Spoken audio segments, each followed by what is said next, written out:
Wow. It was worth it. Worth it lahat ng hirap, pagod, lamig, at init sa... We are very excited for everyone to see these episodes. And, we're very proud of our work and the hard work we've done. At sana na-enjoy ko yun. Thank you. Daniel? Yeah, ito yung sinabi ko siya. It was all worth it. Grabe. Yung sa Japan, sobrang lamig. Sa Itogon, sobrang init. Walang gitna. Pareho sa Robert. Yan, nakita niyo naman kahit kami lang namin ang panood ng hanggang ngayon, proud pa rin ako sa amin sa show na ito. Thank you. Thank you.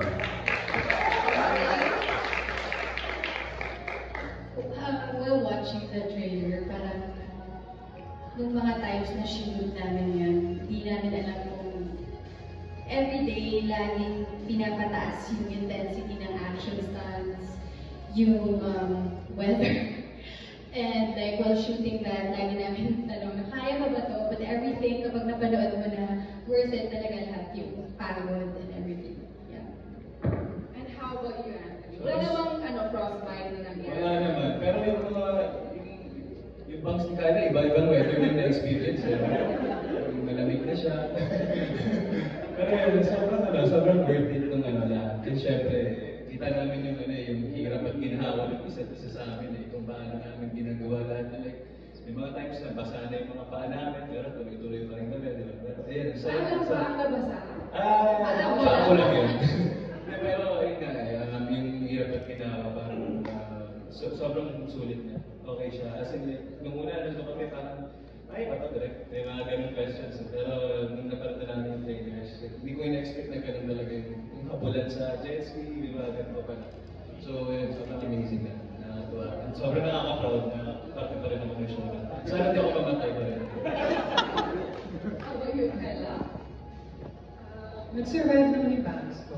Pero wala everything. So, pero ibang challenge talaga when you experience working in such extreme weather conditions. But seeing the trailer, sobrang nakaka-proud. At tama yung sinabi nila, it really was worth it. First time nga namin talaga nakita yung trailer and even snippets of the scenes. Amazing lang. Sobrang nakaka-proud to be a part of the show. And proud ako sa aming lahat kasi nagawa namin siya. And we're just so excited for all of you to see it. So yun lang. It's so fulfilling, I feel like, is the word. We're also excited for everybody. Baron, do you have any insights? Nakapanood nyo lang na for the first time ang inyong mid-season trailer. I'm excited ako to watch it.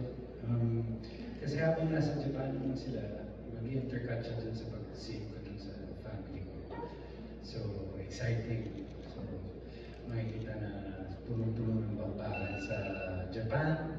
And ganun din, kainit ng bakbakan sa Pilipinas. Another round of applause to our cast list. The Horcrux, grabe! Louder, please! That was the very first picture for the mid-season. Congratulations, everyone. Okay, so now, before we begin the Q&A, let's hear first from the Horcrux. I have a few questions. First, Richard. Where in Japan did you guys shoot this? And was there any reason why you guys chose and shoot in Japan? We shot this episode of Incognito in Yamagata, in Japan. Sobrang lamig dun sa lugar. At talagang snow every day, non-stop rain, snowfall.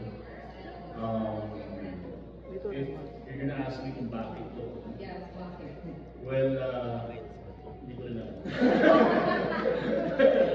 Siguro pinili nila yung pinaka-maraming snow na area because we really wanted to capture the ibang terrain na talagang all white. We wanted an all white feel and I think we got it and more.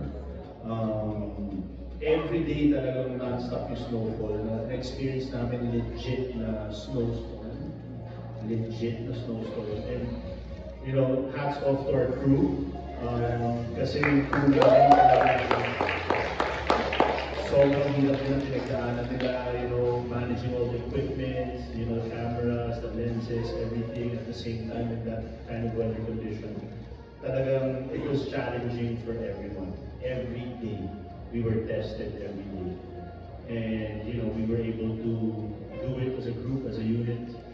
And, you know, after that, you can take us anywhere.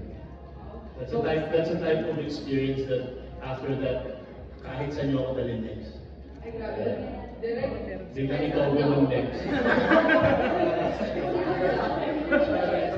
That's yet my question din ako. How was your experience shooting in Japan? Especially the fight scenes. Hindi ba kayo natutuwa? Nag-slide, buo naman lahat ng buto. Oo, hindi kasama yung madudulas, hindi mo may iwasan at talagang yelo yung tinatapakan. Natuklasan namin na meron pang nilalagay sa sapatos para di madulas. Nung last day na. Di ba na?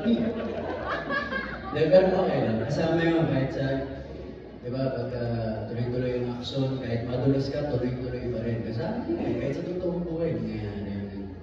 Okay lang. Dahil yun yung nagpapatotoo dun sa action. Okay, thank you. Thank you guys. So we're still waiting for Sir Ian, and this is for Sir Jay. Nasa Skyway na po. Yeah. Lumilipad na po. Lumilipad na po. Sakto, solo yung interview niya sa ako.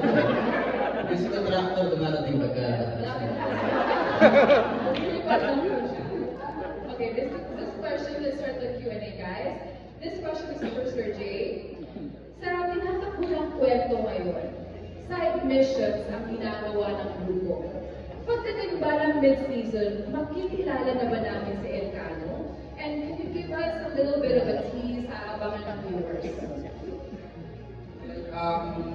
As we've seen in the episodes, in the teaser na pinakita ngayon, somehow related yung Japan mission contract dun sa plot namin ng Elcano. Somehow nakikita na din naman natin ng kaunti na babanggit-banggit na yung Elcano sa kwento.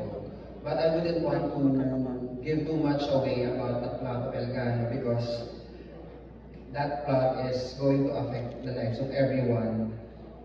So, sobrang malaking kwento siya. So, siguro as a teaser talagang sobrang important dun sa buong journey ng lahat, ng buong team. So abangan mo, kahit konti lang po, konti, little hint. Ayoko talaga magbigay. Ayoko magbigay kasi maraming masasagot yung plot na yun sa pinagdadaanan nilang lahat. Okay, Sir Jay, thank you so much. And then this is for Richard again. What were some of the biggest challenges you faced while shooting an action sequence in Japan, especially winter? How did the Incognito team adapt to it? Like what I said kanina, every day was very challenging. Plus shooting the action sequences. You know, we just had to adapt, we had to survive, and we had to, you know, do our jobs the best way we can. Pero yun, mahirap talaga yung weather conditions. Yun nga, gaya sabi ni Anthony, pag nabasa kasi yung kamay mo, yun na yun, like, you know, ang hirap na nun. So we had to wear waterproof gloves, waterproof socks, shoes, and everything. So it was hard. Talagang, tapos siyempre yung light, you know, yung daylight, kailangan namin hinahabol lagi. A lot of challenging conditions, but you know, we were able to manage. I think we did a good job. How many weeks were you guys there? Almost 2 weeks, I think. Super cold. Do you guys remember how cold it was? Negative? -6. Negative 6. -6. Kulang pa naman ng negative 15. Feels like negative 15. Pero pag may wind gust, with chill. medyo malala siya. Okay, thank you for that. For Baron, hindi madali ang character mo bilang Miguel Lexo. How did you prepare for the scenes? Well, we've been filming already for 6 months. So, blended na yung grupo namin. And nakabisado ko na rin si Miguel. So what I do lang is, every time na may bagong week na script, sa ba, hindi binata ako sa I just automatically transform into Miguel kasi it's very easy because si Miguel yung mga suot niya quirky, nakasalamin. So nakakadala yung outfit. Plus, of course, yung story. So I just want to say that I'm very, very grateful to my co-stars, the cast, the crew, and our directors for guiding me and for keeping me grounded also. Nakakatuwa na part ako ng movie. So happy. Thank you. Thank you, Marlon. Okay, Danielle, how does it feel to be in your action star film? Ano ang pinakagusto mo sa pinagagawa mo ng action? And ano naman ang pinaka-challenging for you? Action star. And then, this genre is new to me, and I-enjoy ko yung genre na to. Wala naman akong gusto i-label na action star ako. Wala. It's just a role also, Gusto ko itong genre na to dahil ang dami ko natututunan sa sarili ko. Ang dami ko natututunan sa sarili ko. Nasusubukan ko yung sarili ko. Minsan hindi ko alam na kung kaya ko pa. Sinasagat ko yung sarili ko. Pag nagawa ko yun so kaya ko pala yun. Alam mo yun? Medyo, mas nandun siya nakikilala ko yung sarili ko. And I enjoy it. I enjoy the action, mas very physical. Nasa dugo mo rin, di ba? Ano masasabi mo doon? Siguro sinanay ako ng nanay ko sa action. Sinanay niya ako pumilag. Yun naman din.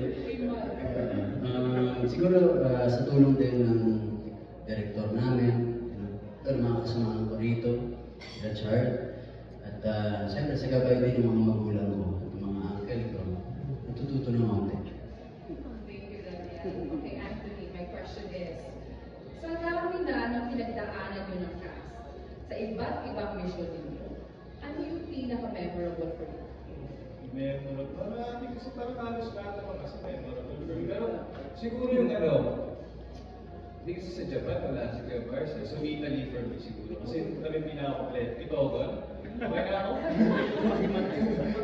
Yung mga memories ko doon, iba pero ayun nga, siguro na-enjoy ko yung Italy namin. Kasi kung mas kompleto kami doon, buo yung group doon. Tsaka diba, doon niya ako, binigyan niya ako ng core memory doon. Yung teklat naman namin yun sa'yo. Binigyan niya ng teklat sa tuhod. My start at memory. Please, stick there. So yun, super. Italy, tsaka yung Malaya. Of course.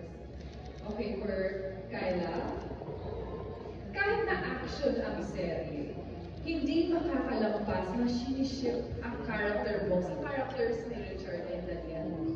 Ano sa tingin mo ang characteristics ng dalawang leading men na pwedeng ma-fall si Max? Si Max kasi, I think Max is a very compassionate character, but she also is very morally strong. So she always makes it an effort to do the right thing. And I feel like, parang perfect balance siya ng heart and head. So I feel like, si JB kasi mas siya yung logical, and he also is the one that leads the team pag wala si contractor. So I feel like that's something similar that Max has with JB. And si Andres naman, yung decisions niya are motivated by emotions. And very compassionate din ang character ni Andres. So I feel like yun din ang similarity ni Max kay Andres.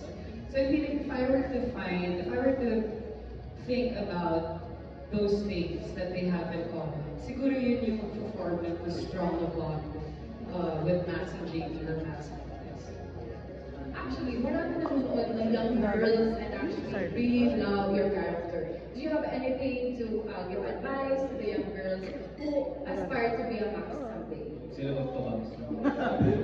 Other than that, Aside from the bangs, other than that, Kasi, you know what, one thing that I'm really proud of also here in Coquito is both Gab and Max's characters are very strong and powerful. They're very independent. Na talagang makikita mo throughout the show na they're equally as skilled as the male characters. And that's something that I really, really am happy about.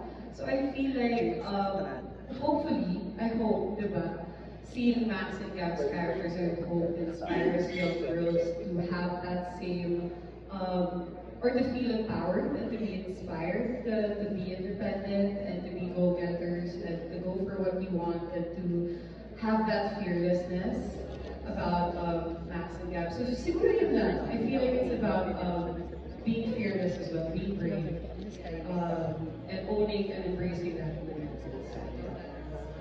Thank you for that wonderful answer. Okay, my next is